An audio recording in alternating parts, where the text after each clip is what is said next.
তাফসিরে হক্কানির ভেতরে এটা আমি পড়েছি। জেলখানায় বসে বসে ওনার জামানায় এক মহিলা মারা যাবার পর এক মহিলা লাশ ধোয়াতে গেছে, এ রানের উপরে হাত দেওয়ার পরে গেছে হাত আটকিয়ে আর খুলতে চায় না। বহু চেষ্টা করে কয়েক ঘন্টা, না হাত ছাড়ে না, চামড়ার সাথে অ্যাটাচড লেগে গেছে। এলাকায় যিনি কাজী ছিল বিচারক বলছে এক কাজ করেন, এই জীবিত মহিলার হাত এখান থেকে কেটে বাদ দিয়ে দেন। জীবিত মহিলার স্বামী আর সন্তান বলছে না, আমরা এসেছি উপকার করার জন্যে, আর এখন আমাদেরই আপনারা বাস দেবেন, এ আমরা মানি না। আরেকটু বড় বিচারপতি যিনি, উনি রায় দিলেন এক কাজ করেন, মহিলা যেহেতু মারা গেছে ওরে খবরে দেওয়া হবে একটু পরে, ওর চামড়াটা ওই জায়গা থেকে কেটে বাদ দিয়ে দেন। তোর স্বামী আর সন্তান রাজি না, বলে না। আমার মা আর আমার স্ত্রী খুব ভালো মানুষ, আমাদেরকে সারা জীবন আমরা দেখেছি, এত ভালো মানুষ হয় না। আমরা এই নেককার মহিলাকে চামড়া কেটে বাদ দিতে দেব না। এখান থেকে একটা মাসলা আমি পেয়েছি, মেয়েরা এসেছে না, সম্মানিতা মা বোনেরা, এই যে মৃত মহিলার স্বামী আর তার সন্তান কি বলেছে আপনি খেয়াল করেন তো।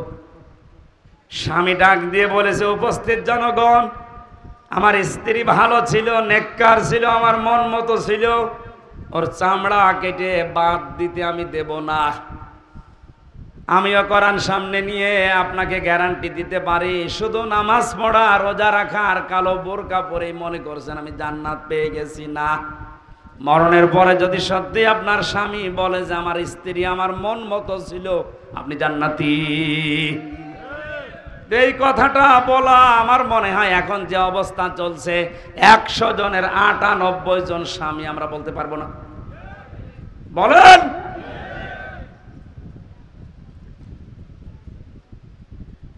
নেককার স্ত্রী হওয়ার জন্য শুধু নামাজ রোজা আর কালো বোরকা পরায় না। স্বামী যাদের আছে জায়েজ কথাগুলো মেনে নেবেন। 4টা কারণ আমি পেয়েছি তিরমিজি শরীফের হাদিসে। নবীজি বলেন, নেককার মহিলা তো ওইটা যখন স্বামী বাইরে থেকে আসবে তাকে আনন্দ দেবে যে কোনো ভাবে। 2 নম্বরে স্বামী আসলে তার খেদমতের জন্য এগিয়ে যাবে। 3 নম্বরে স্বামীর জায়েজ আশাগুলো পূর্ণ করবে। 4 নম্বরে স্বামী যেটা পছন্দ করে ওইটা যদি জায়েজ হয় জীবন থাকতে মেনে নেবে। আমি নিজের স্বামী, আমি বাস্তব কথা বলছি, আমার শালাটা প্রথম বউটা বাদ দিয়েছে কয়েকটা কারণে। তার প্রথম কারণে বউ নাকি বলেছিল যে আমার সাথে থাকতে হলে মা বাবাকে নিয়ে থাকা যাবে না, এজন্য ওটা বাদ দিয়ে আর একটা করিস। শুধু আমার শালা এই কাজ করেছে না, এ দেশে এরকম মানুষ আছে। এই কথা বলছে না কেন? আমার ওই শালা সহ, আমি সহ, এ মাওলানা সহ প্রত্যেকটা স্বামী আমার মনে হয় আমরা চাই যে বিয়ের পরে আমার মা বাবা যেন আমাদের সাথে থাকে। কথা বলে না কেন? কিন্তু আজ 100 জনের 98টা বৌমা এটা চাই না। এটা তো জায়েজ আছে, স্বামী চায়, আপনি চান না কোন কারণে? আপনার ভাগে কম পড়ে যাবে। আপনাকে বুদ্ধি দেয় আপনার মা আর আপনার বড় বোন। আমার মনে হয় নরসিংদে ওয়াজ করা ঠিক হচ্ছে না। হ্যাঁ,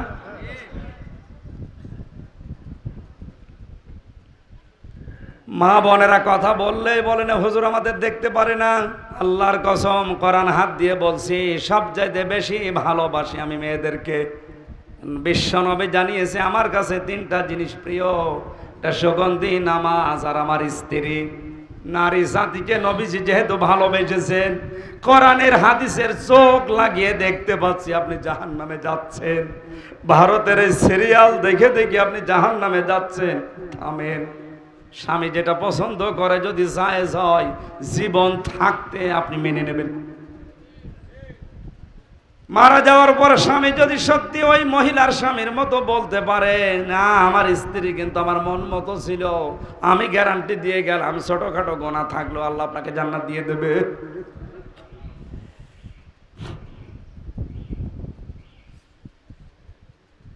সবাই মিলে বলছে কি করা যায়, কেউ তো রাজি না। ওই দেশের প্রধান বিচারপতি তখন মদিনায় থাকেন, তিনি আমাদের নাম করা একজন আলেম, সবাই জানি ইমাম মালিক। ঘোড়ায় করে তাকে নিয়ে আসা হলো। এই মহিলাকে পর্দার আড়াল থেকে প্রশ্ন করছে, ইমাম সাহেব, এই মেয়ে হাত আটকিয়েছে কেন লাশের সাথে? সত্যি করে বলো, কি কি করেছো? মেয়েটা সেই প্রথম থেকে শেষ পর্যন্ত বলতে আরম্ভ করেছে যে আমি এই করেছি, আমার কোনো দোষ নেই, তো ভালো মনে খালাস দোয়াচ্ছিলাম। ইমাম মালিক বলছে, না, আমার কাছে কোরআন আর হাদিসের রাডার আছে, আমি কিন্তু সত্যি ধরে ফেলবো, এখন বলো। ধমক দেওয়ার পরে মেয়েটা বলছে, ইমাম, লাশ ধোয়াতে ধোয়াতে এই মহিলার প্রতি একটা খারাপ ধারণা করেছিলাম আমি। খারাপ ধারণা এই যে তুমি উপরে ফিটফাট, তুমি ভেতরে সদরঘাট। তোমাকে আমি একদিন একটা পুরুষ মানুষের সাথে তোমার বাড়িতে প্রবেশ করতে দেখেছিলাম। এই যে আন্দাজে একটা মন্তব্য তার উপরে নিক্ষেপ করেছি, পরবর্তীতে খোঁজ নিয়ে জেনেছিলাম যে ওটা তার বড় ভাইয়ের ছেলে। ভাইয়ের ছেলে সম্পর্কে কি হয়? ফুফু। কি হয় বলেন? ফুফুর সাথে দেখা করা যে 14 জন পুরুষের সাথে একজন মহিলা দেখা করতে পারে, ভাইয়ের ছেলে তার ভেতরে নেই। একটা জায়েজ জিনিসকে আপনি হারাম দিকে গড়িয়ে দিলেন কোন কারণে? আমি শুধু এই কাজটা করেছিলাম মনে মনে লাশ ধোয়ানোর সময়। ইমাম মালিক বলে, মহিলা, আমারও তো এইটাই মনে হচ্ছে তুমি কিছু না কিছু করেছো। নিজে অন্যায় করার পরে অন্যায়টা যদি কোনো নিরপরাধ ভালো মানুষের উপরে কেউ চাপিয়ে দেয়, সে যেন প্রকাশ্য পাপের বোঝা বহন করে নিয়ে বেড়ায়। ফাকাদ হাতামালা বহুতানা ওয়া ইসমাম মুবিনা। তুমি এখন প্রকাশ্য পাপের বোঝায় আছো, থাকো এভাবে। শাস্তি আছে কোরআনে কারিমে তোমার জন্য দুইটা। সূরা নূরের 4 নম্বর আয়াতটা তিনি তেলাওয়াত করে শাস্তির ঘোষণা দিলেন, ওয়াল্লাযীনা ইয়ারমুনাল মুহসানাতি সুম্মা লাম ইয়াতু বিআরবাআতি শুহাদা ফাজলিদুহুম 80 জালদা ওয়ালা তাকবালু লাহুম শাহাদাতান আবাদা ইলা আখিরি আয়া।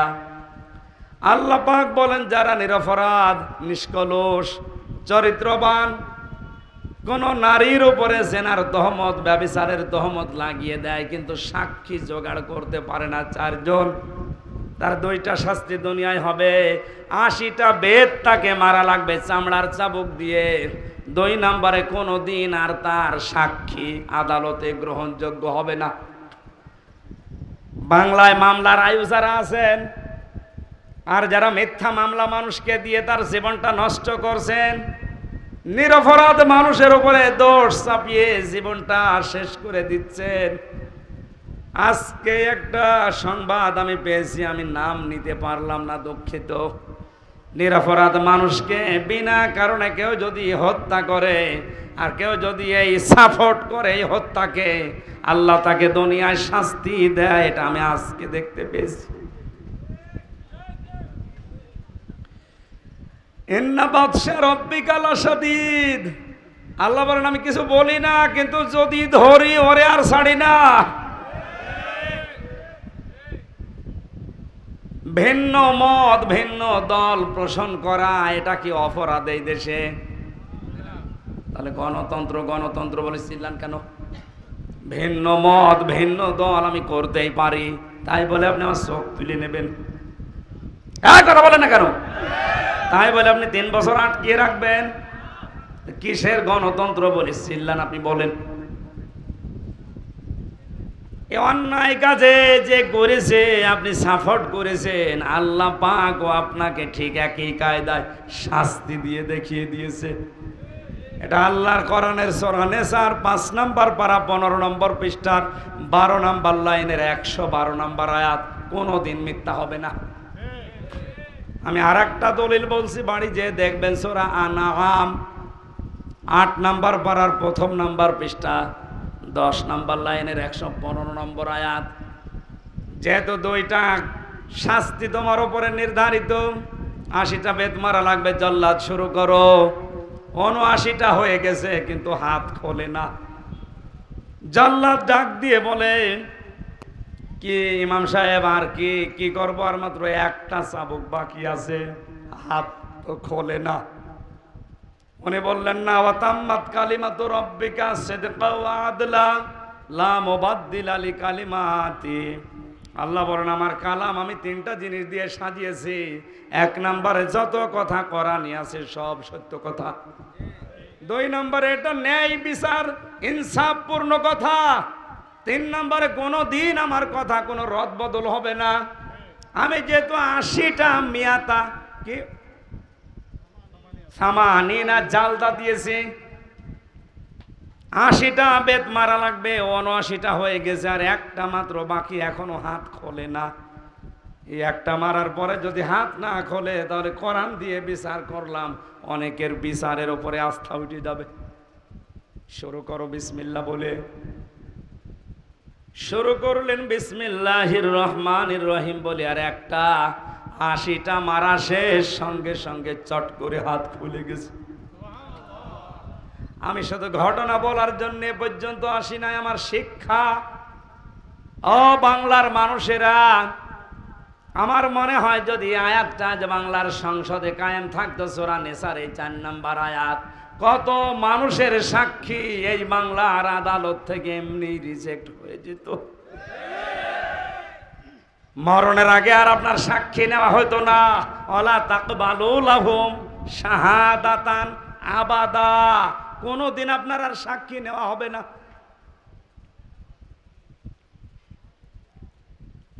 মান সালিমাল মুসলিমুনা মিন লিসানিহি ওয়া ইয়াদিহি, ওই লোকটাই তো মুসলমান যার হাতের দ্বারা মুখের দ্বারা মুসলমানেরা শান্তিতে থাকে।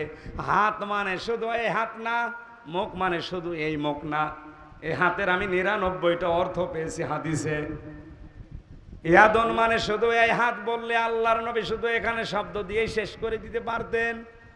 আপনি টিকা দেখবেন এই হাদিসের মুহাদ্দিসিন ইকরাম যারা তারা বলেছে হাত মানে ক্ষমতার হাত, হাত মানে বিচারের হাত, হাত মানে পাওয়ারের হাত, হাত মানে আইনের হাত, হাত মানে টাকা পয়সার হাত, হাত মানে দলীয় হাত। এক কথা বলছে না কেন? এই হাত দিয়ে যা করা যায় এর চাইতে ক্ষমতার হাত দিয়ে আরো বেশি করা যায়। এই হাত দিয়ে আর কি করা যায়? করা যায় তো এই হাত দিয়ে। কথা বলেন না কেন?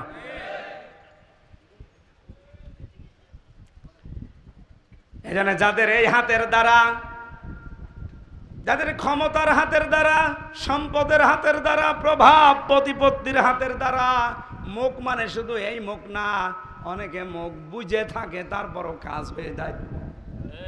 এই বাংলাদেশে এরকম মানুষ নেই? মুখে কথা বলে না, শুধু নাড়াবে, এদিকে 10টা লাশ পড়ে যাবে। যাদের হাতের দ্বারা মুখের দ্বারা আজ মুসলমানেরা নিরাপদে নেই। আপনি নামাজ পড়তে পারেন, রোজা রাখতে পারেন, 72 রাকাত নামাজ পড়তে পারেন, আপনি মুসলমান হতে পারেননি। নরসিংদীবাসী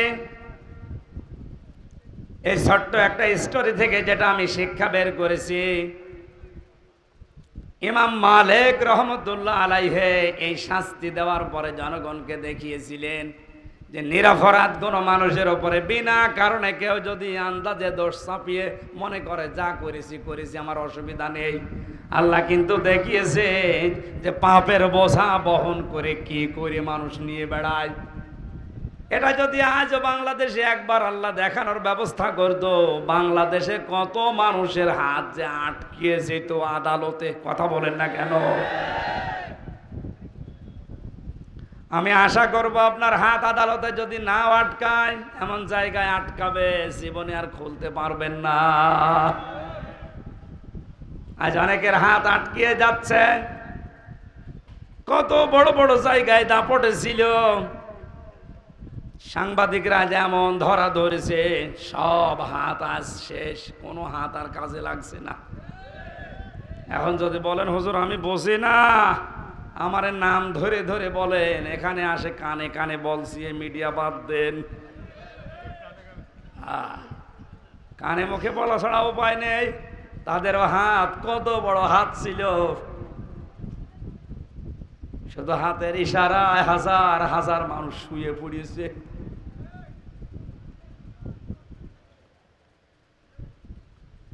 আর যারা মাল সম্পদ জমা করছেন এভাবে আর সংরক্ষণ করার লাইন খুঁজতেছেন, ইয়াহসাবু আন্না মালাহু আখলাদা, মনে মনে করছেন এটা আমার কাছে স্থায়ীভাবে থাকবে।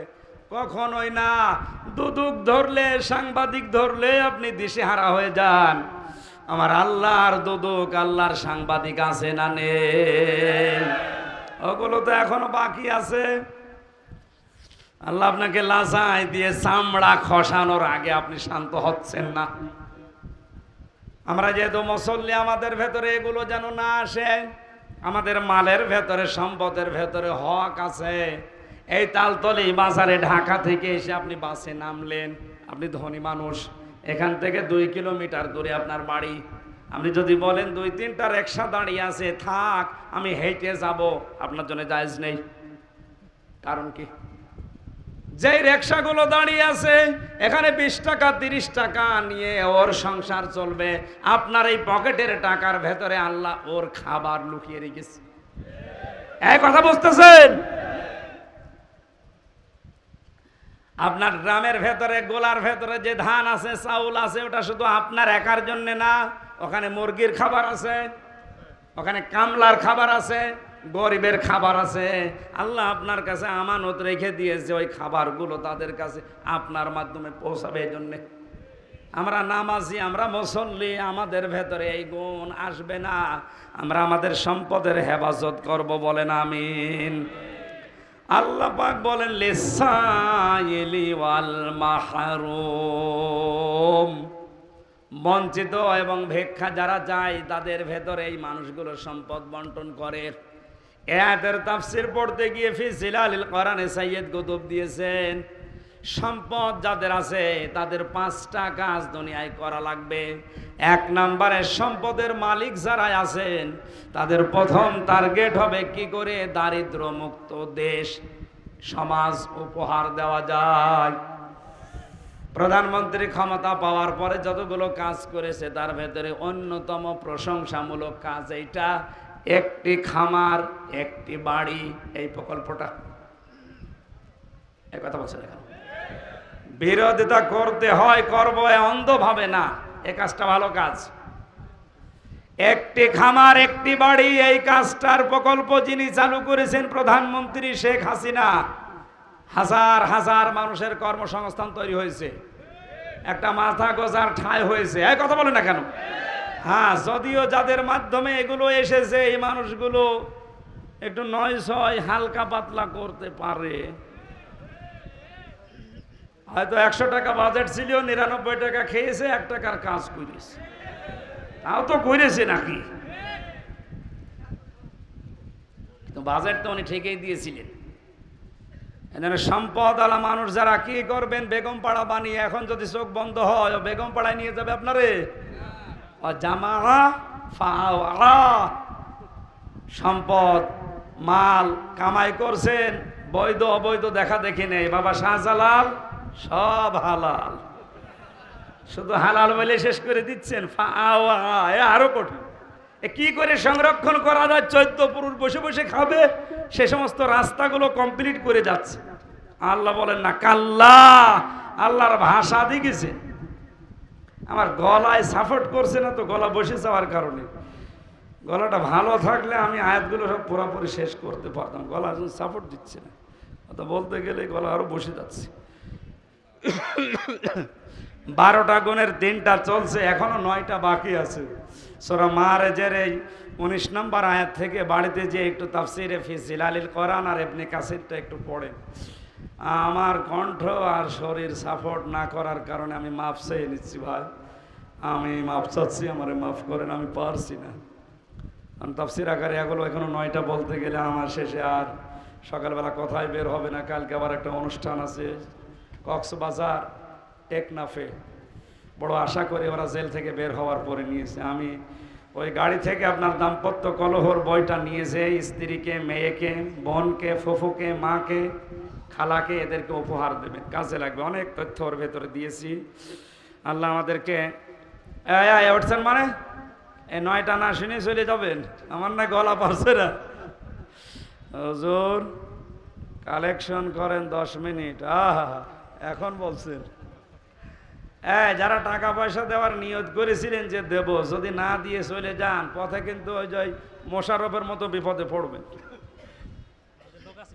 ভেতরে যারা আছে ওনাদের কাছে অবশ্যই আপনারা এটা কায়েম থাকুক, এই গরমের ভেতরে করেছে, এনাদেরকে চিন্তায় ফেলে দেবেন না। যারা যাচ্ছে ওনাদের কাছে একটু দিয়ে দেবেন। তাড়াতাড়ি করেন তো ভাই।